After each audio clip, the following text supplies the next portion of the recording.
बच्चों, अब हम प्रश्न संग्रह 3.3 के सवाल देखेंगे। उसमें 3 सवाल दिए गए हैं, जिसमें पहला सवाल आसान है, जो मौखिक रूप से समझाया जा रहा है। आप लोगों को उसे समझकर हल कर लेना है। तो पहले सवाल की आकृति यहाँ बनी है। सी केंद्र वाला वृत्त है, उसमें 3 चाप बने गए हैं। माप चाप DGF एक बड़ा चाप है, जिसका माप 200 अंश दिया है। माप चाप EF है, जो केंद्रीय कोण का माप दिया हुआ है, कोण ECF के बराबर होने से इसका माप हमने 70 अंश लिया है। और माप चाप DE दिया है। क्वेश्चन हमारा ये है, माप चाप DE निकालो, माप चाप DEF निकालो। माप चाप DE और माप चाप DEF निकालने तो माप चाप DE अभी अभी निकल गया। बताइए कि माप चाप जो DE है वो निकालने के लिए पहले हमें तीनों चापों का योगफल लेकर बराबर 360 के करना होगा, क्योंकि ये तीनों चाप को मिला देते हैं तो एक पूर्ण वृत्त का माप बन जाता है। तो तीनों चाप में 2 चाप हमें ज्ञात है, ये हमें दिया है, और ये चाप केंद्रीय कोण के बराबर होने के कारण आ गया।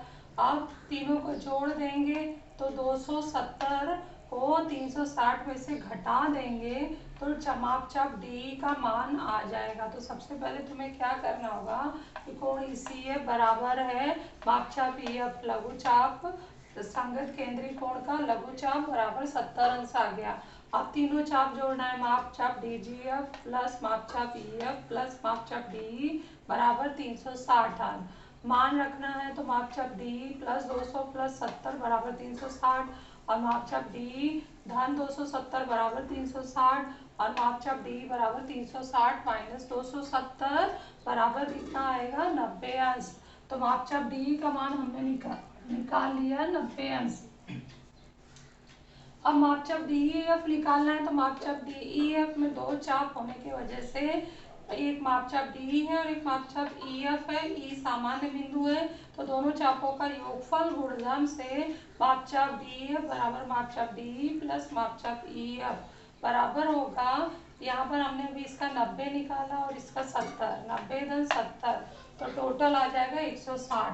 तो इस तरह से 3-4 वाक्यों में हम ये सवाल हल कर सकते हैं। बहुत आसान सा है, 2 मार्क्स के लिए बोर्ड एग्जाम में पूछा जाता है, तो आप लोगों को ये सारे सवाल करने हैं। दूसरा सवाल हम देखते हैं। दूसरा सवाल भी बोर्ड के हिसाब से इम्पोर्टेंट है, स्टार मार्क भी लगा है आपकी किताब में। इसमें हमें क्या दिया गया है कि एक वृत्त में एक समबाहु त्रिभुज अंतरलिखित है, अर्थात अंदर बना हुआ है। तो त्रिभुज QRS समबाहु त्रिभुज होने से इसकी तीनों भुजा सर्वांगसम हमने ले लिया। साध्य क्या है वो देखते हैं। चाप RS सर्वांगसम चाप QR सर्वांगसम चाप QS, ये साध्य है। और माप चाप QRS 240 अंश होता है, तो QRS क्या है, माप चाप QRS ये पूरा 240 अंश है, ये हमें सिद्ध करना है। तो 2 हमें सिद्धता है, तो हम सिद्ध कैसे करेंगे, इसको कहाँ से शुरुआत करेंगे। ये पहला पॉइंट लिखेंगे, त्रिभुज ABC एक समबाहु त्रिभुज है। दूसरा, इसके तीनों भुजाएं सर्वांगसम है। तीसरा, भुजाएं हमारी जीवाएं होती हैं, तो इसमें जीवा सर्वांगसम है हर जगह। तो जहाँ जीवा सर्वांगसम होती है उसके संगत चाप भी सर्वांगसम होते हैं। यह प्रमेय हम पिछले वीडियो में पढ़ चुके हैं, बहुत ही महत्वपूर्ण प्रमेय है। आप लोगों को ये वाक्य याद होना चाहिए, याद हो जाना चाहिए, क्योंकि इन सब अभी 3.3 3 पॉइंट आ गया, और भी प्रकरण के सवाल आएंगे, तो उसमें ये जो प्रमेय है, 2 प्रमेय जो हमने पढ़े थे कि जब वृत्त में जीवाएं सर्वांगसम होती हैं तो उनके संगत चाप सर्वांगसम होते हैं, और ठीक उसका विलोम है, जब वृत्त में चाप सर्वांगसम होते हैं तो उनकी संगत जीवाएं भी सर्वांगसम होती हैं। ये 2 प्रमेय आप लोगों को याद रखना है, बहुत ही महत्वपूर्ण है। तो यहाँ पर हम उसका उपयोग कर रहे हैं। जीवा सर्वांगसम है ये तीनों भी, तो तीनों चाप आपस में सर्वांगसम हो जाएंगे। ये हमारे तीनों चाप को हम सर्वांगसम कर सकते हैं कि तीनों चाप भी हमारे सर्वांगसम है। तो जैसे ही तीनों चाप सर्वांगसम हो जाएंगे तो तीनों के चापों के माप बराबर हो जाएंगे। मान लिया उनका माप हमारा x अंश है, तो इस तरह से हम x अंश लिख सकते हैं, यहाँ से यहाँ दिखा सकते हैं कि ये हर चाप के माप का मान x अंश है। तीनों चाप का मान बराबर होने से उनका माप हमने x अंश मान लिया है। अब तीनों का योगफल बराबर हम 360 करेंगे क्योंकि ये पूर्ण वृत्त बना रहे हैं। तो x धन x बराबर 360, 3x बराबर 360 और x बराबर 360/3 और x बराबर 120 अंश आ गया, अर्थात प्रत्येक चाप का मान 120 आ गया है। तो यहाँ पर माप चाप QRS जब जोड़ते हैं तो इसके अंदर दो चाप है, QR चाप QR धन चाप RS, चापों के योग गुणधर्म से। तो 120 धन 120 बराबर 240 अंश। इस तरह से पूरा सवाल मैंने मौखिक बता दिया है। तो इस सवाल को हम लिख के देखते हैं, ये भी लिख कर दिखाऊंगी मैं। और अब कभी भी सवाल को एक्सप्लेन करो दूसरों को, ताकि तुम्हें उसका उत्तर याद हो जाए। लिखने के लिए समय नहीं रहेगा तो भी चलेगा, लेकिन तुम्हें उत्तर तो कम से कम समझाने आना चाहिए। तो इस तरह से अब शुरू करते हैं। फिर नोटबुक में ये उत्तर लिख लो। पहला पॉइंट हम लिखेंगे, त्रिभुज QRS एक समबाहु त्रिभुज है।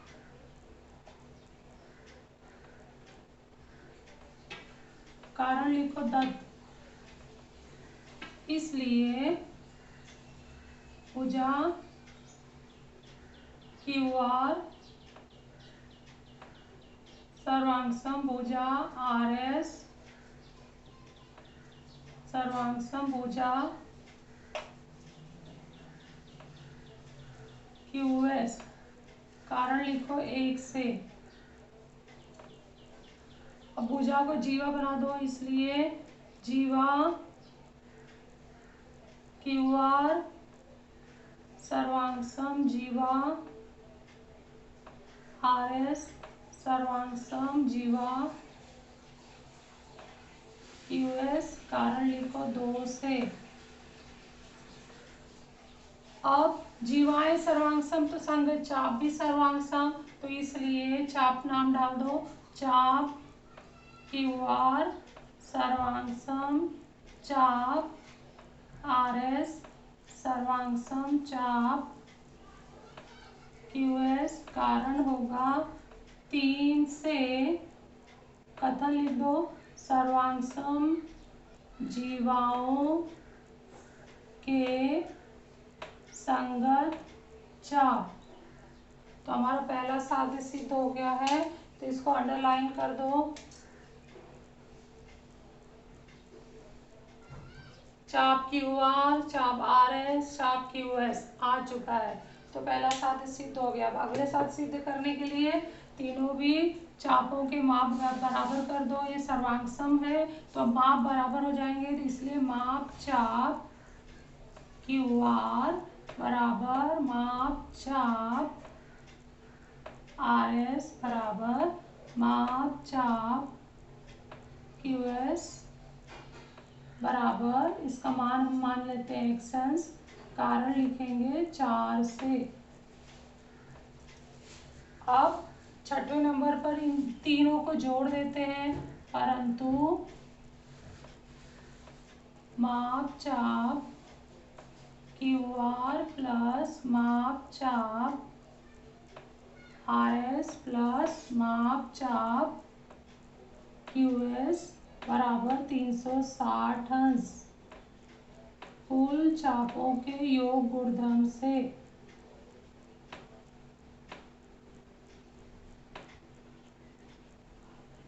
गुणधर्म से कुल चापों के योग गुणधर्म सबने लगा लिया, तो सातवें में हम इसका मान डालेंगे, इसलिए x धन x बराबर 360 अंश, इसलिए 3x बराबर 360 अंश, इसलिए x बराबर 360/3, इसलिए x बराबर 120 अंश। नंबर 8 डाल दो और इसलिए तीनों के मान आ जाएंगे। माप चाप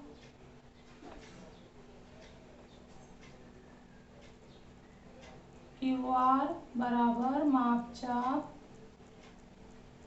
RS बराबर माप चाप QS बराबर 120 अंश।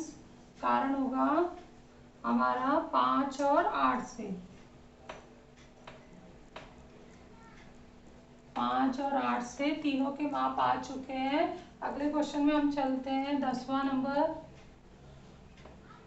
परंतु माप चाप QRS बराबर है माप चाप QR धन माप चाप RS। कारण लिखो, चापों के योग गुणधर्म से।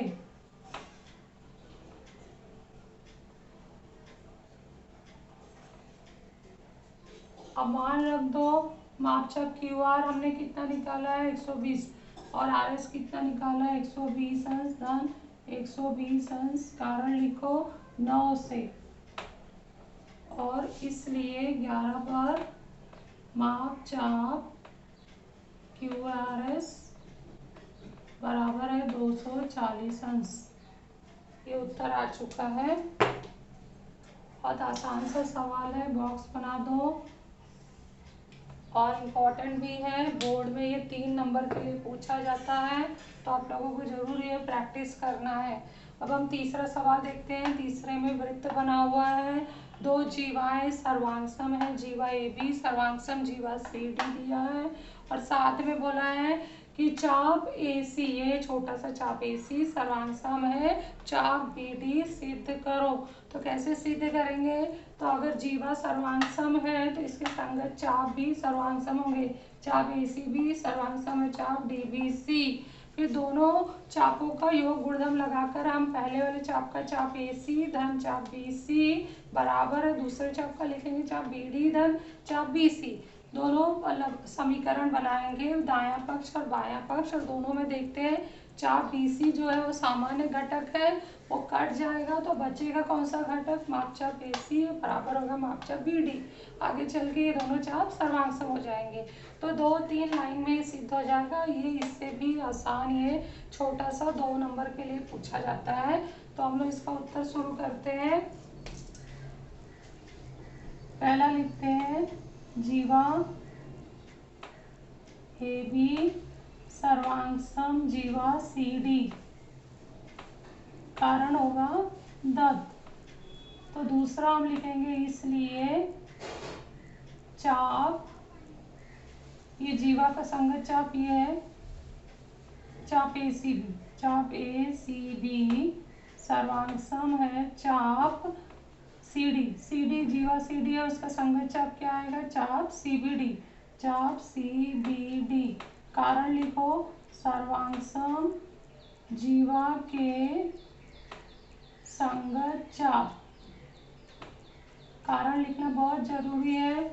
तो अब इसको हम जोड़ते हुए बताएंगे।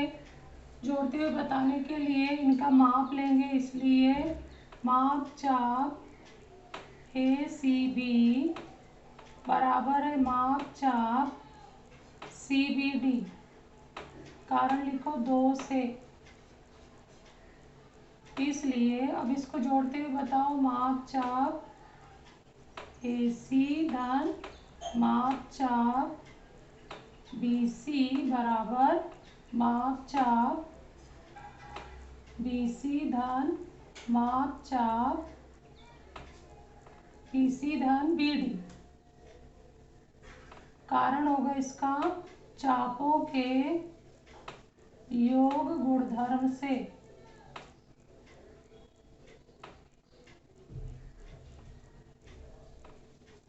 फिर क्या करता है, इसमें दोनों तरफ कौन सा चाप आ रहा है और दोनों का चिन्ह समान है, तो माप चाप BC माप चाप BC ये कट जाएगा, तो बचेगा क्या वो हमें लिखना है। तो यहाँ पर हम 5वां पॉइंट लिखेंगे, इसलिए माप चाप AC बराबर है माप चाप BD 4 से।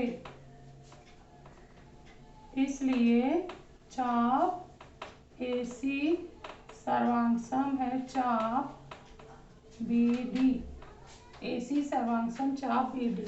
तो इस तरह से हमारा 7 आ चुका है। बहुत आसान सा सवाल था, ये तीनों भी सवाल समझ के फेयर में कर लेना है।